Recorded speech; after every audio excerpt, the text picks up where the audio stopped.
One of the things that you try to do when you make a period movie, and this is something that I think you always have to think about with the tone of a movie, is are we making a Hollywood movie, or are we making something that's trying to be a little more realistic?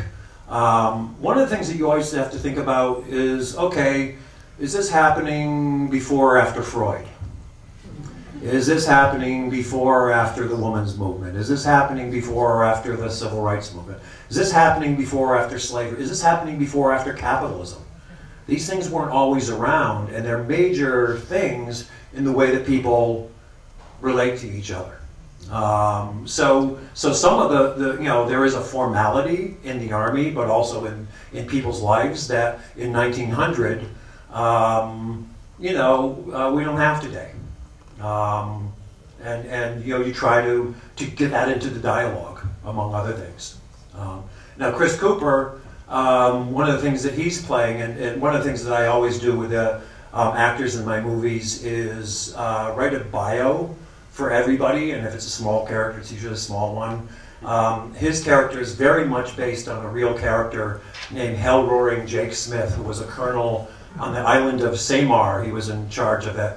And he decided that the way to subjugate the Filipinos was to decimate the male population over 10 years old. So he killed 1 out of 10, just lined people up and shot them sometimes. He was a Civil War veteran, still had a bullet in his hip, if you notice.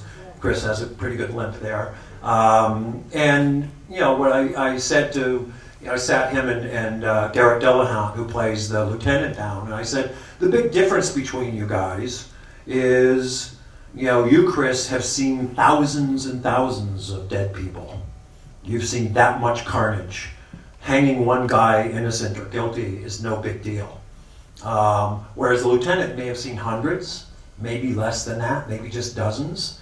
And he's so far from being blood simple that he's still got this basic humanity and sense of fairness in there. So it's hard for him to say, hang this guy, where it's nothing to the colonel by this point.